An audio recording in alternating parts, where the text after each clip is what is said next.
Hey,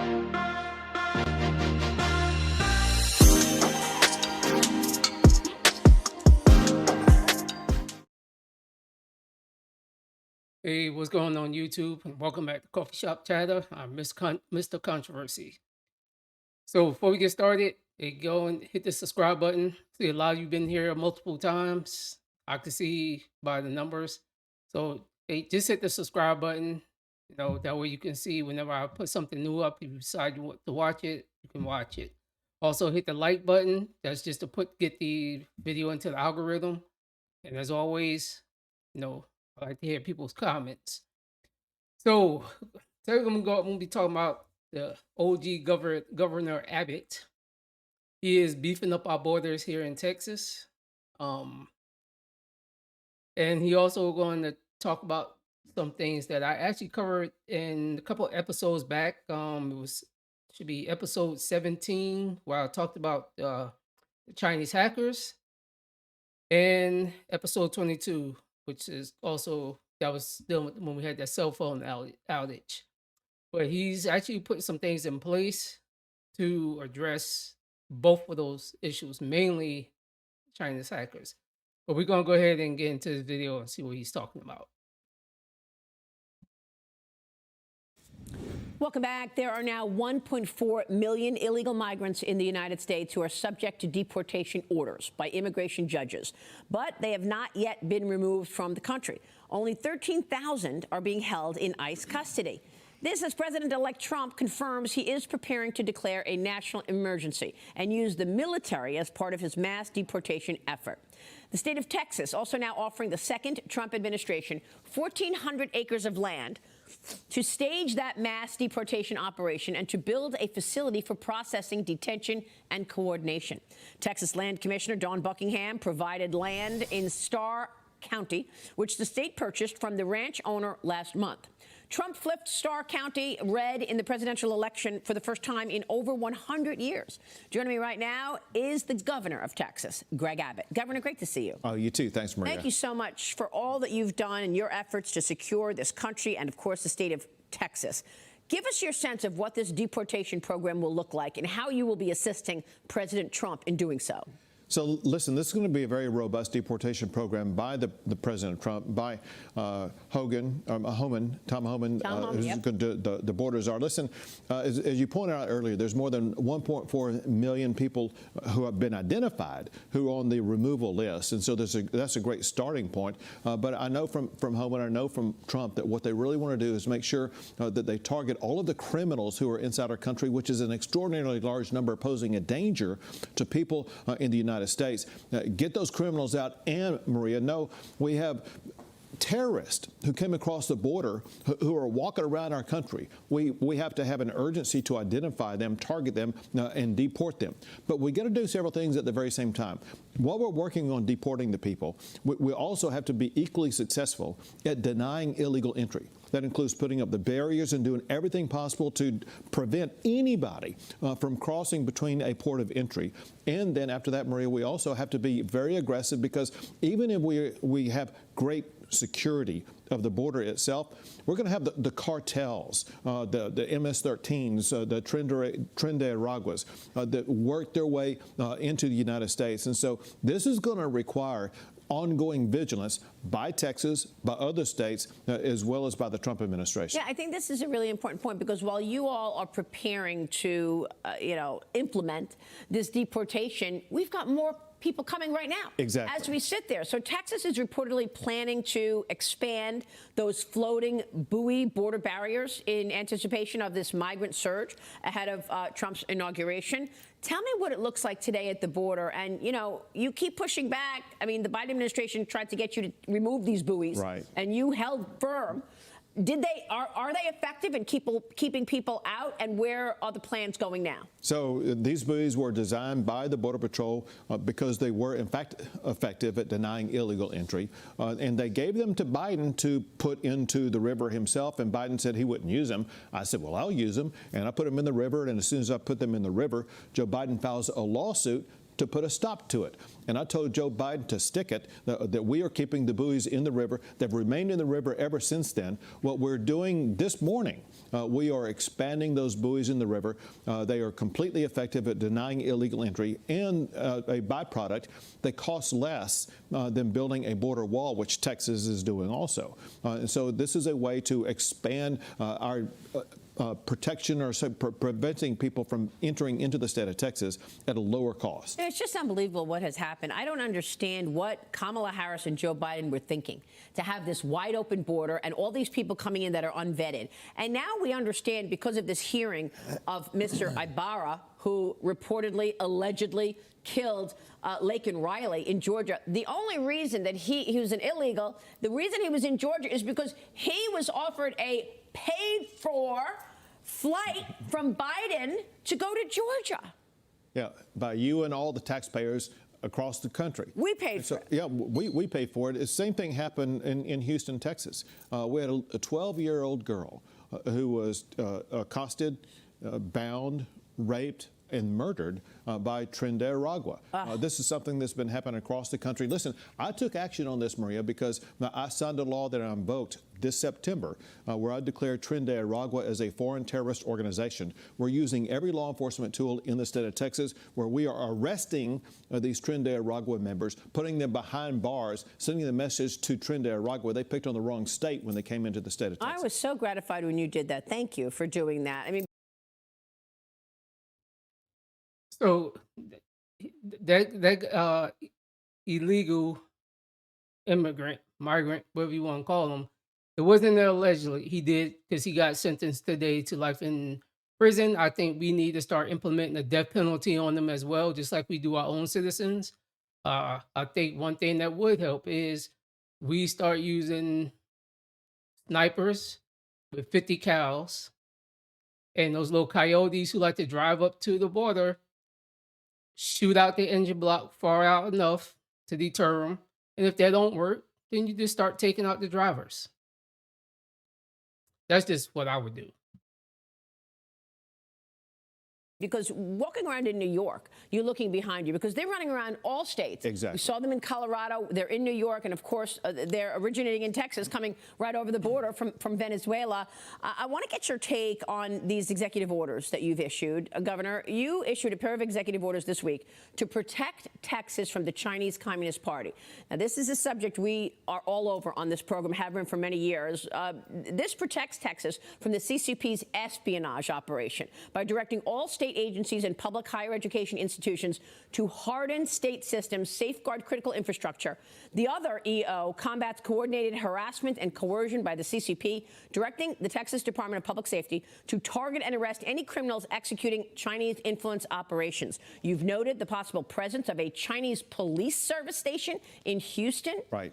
Tell us how the CCP has been able to infiltrate the state of Texas. So a lot of Americans really are unaware of the extent to which China uses people operating in states to try to co-opt the states so that they will be able to infiltrate the United States even more. Espionage is just a part of it. First is coercing people who may be, let's say, in the state of Texas, who are dissidents from China. And what China tries to do to rein them in and try to get them to go back to China is to target them. And we've had people targeted under a program that's implemented by the country of China, by the CCP, targeting people in the state of Texas. And I said that we're going to arrest anybody involved in the CCP, anybody involved in this program who's going after Texans. So we got China going after people in Texas. We got China going after our intellectual property and our universities, as well as in other areas.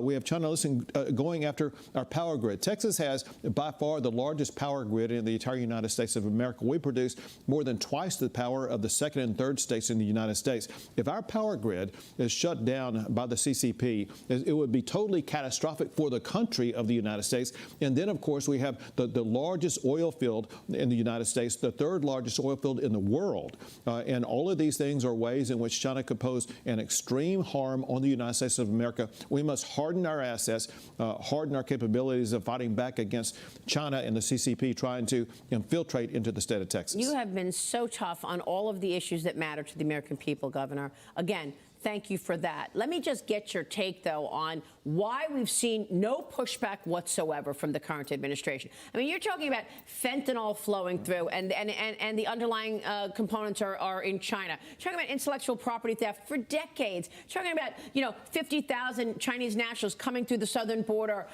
surveillance, espionage, and yet, they're getting into our military installations as well, and yet Exactly. Joe Biden did nothing about it. Listen, Biden either doesn't know or doesn't care.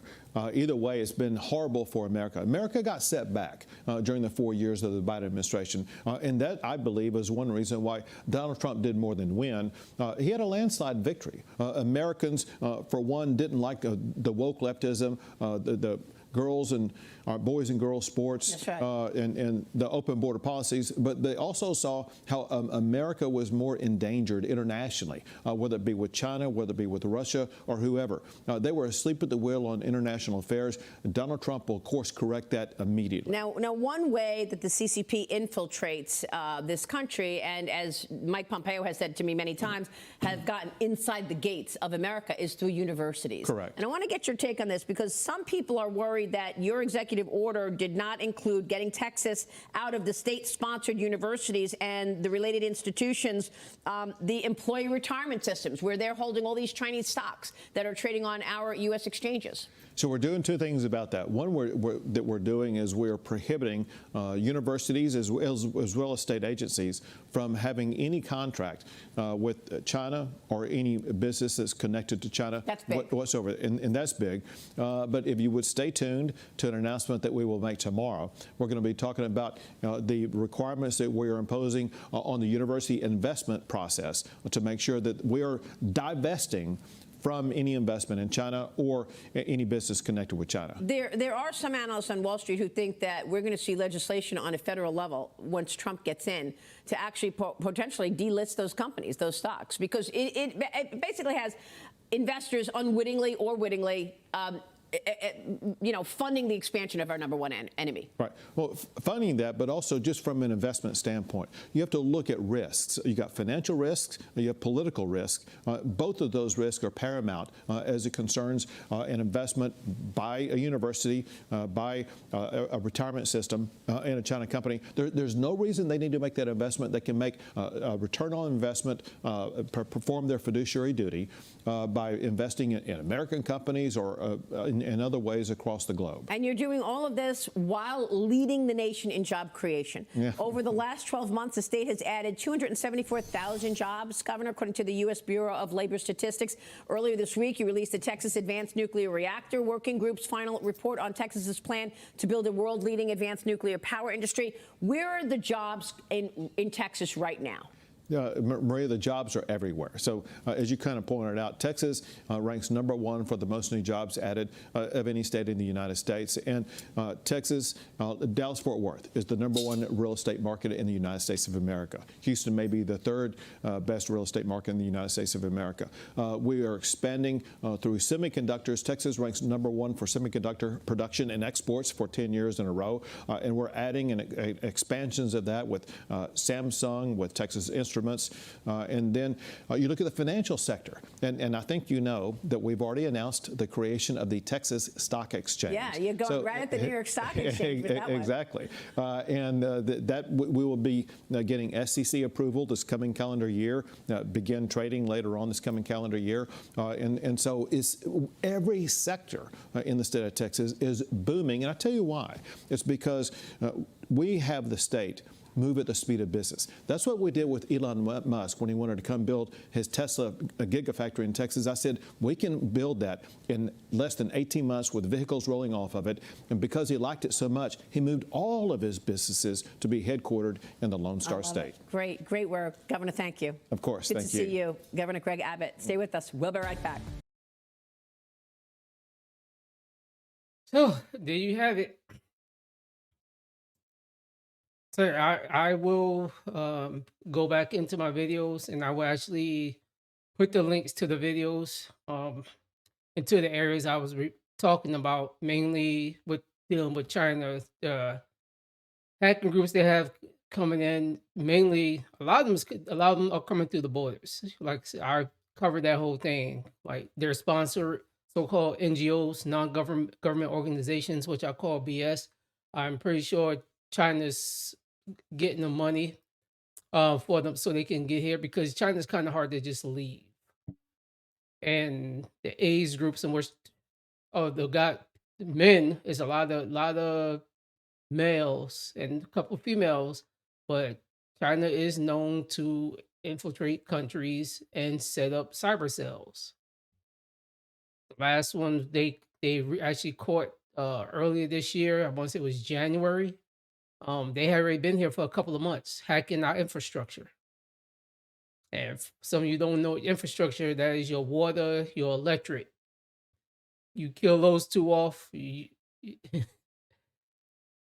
is that's what's called warfare.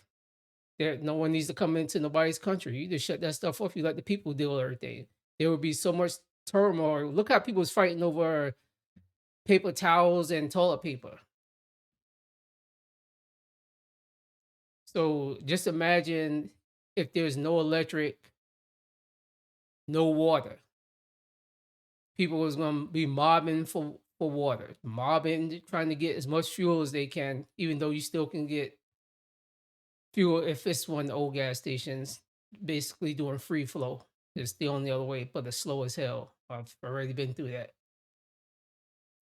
But hey, I just like to know what you guys think, ladies too. Like I said, I live in Texas. For those of you think about coming here, Texas is closed. I don't care how many jobs we got. We're trying to employ our own people. We're closed. We have reached max capacity.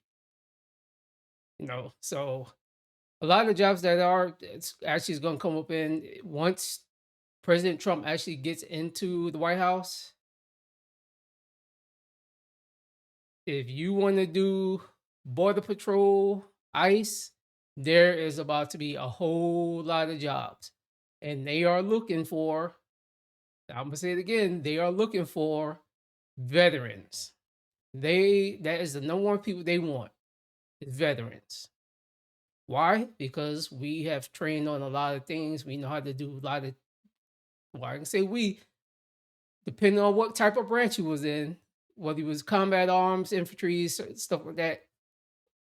Even though some people have done non-standard, missions in Iraq, you know, I'll say on my raid team in 2003, I had two cooks, a mechanic, two mechanics, actually three mechanics, and I had a Seaburn NCO, and it was my job to train them for going in people's houses midnight, 1, 2, 3 o'clock in the morning, and snatching folks out of their bed. So, if you had that type of experience, that's what they're going to need. Because I guarantee when they start going after, it's not strictly like I said. It's primarily, I think, the main targets first will be the gangs, criminals. Those will be the first people they go after, and they will be going. They don't need the police. They ain't gonna need the police. They gonna have these little task force, these little teams, and they gonna be busting up in these places because most of the time they living in actually condemned houses, and they're trying to fix them up, or they're going in there at night, and people gonna start turning them in because people gonna want them out their neighborhood, which is gonna make those folks' jobs easy. Whoever those folks will be that be going in there to get them, and they're gonna zip tie them. Probably put them on the bus, have a little holding area. Put them on the bus, take them to that 1,400 acres, because I'm pretty sure they about to build that up real quick. Texas do build up things real fast around here. They're gonna put them in there, to hold them, get enough of them on there, find out where they're from, and they will either bus them if they're from Mexico, or they're gonna fly them. And Texas is known to fly people in and not let the other airport know who's coming. They did it with the illegal migrants, just flying them into New York, right into JFK.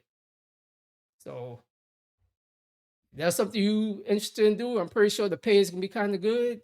I don't know. I might even quit my little cushy job and come out of retirement for that. Y'all just don't know. There's a lot of you can say what you want. It's fun. It is actually fun doing it. It's an adrenaline rush. Maybe that's I'm just an adrenaline junkie. I always used to go out the wire and all that stuff. I like doing stuff like that because it's fun. Your day goes by fast.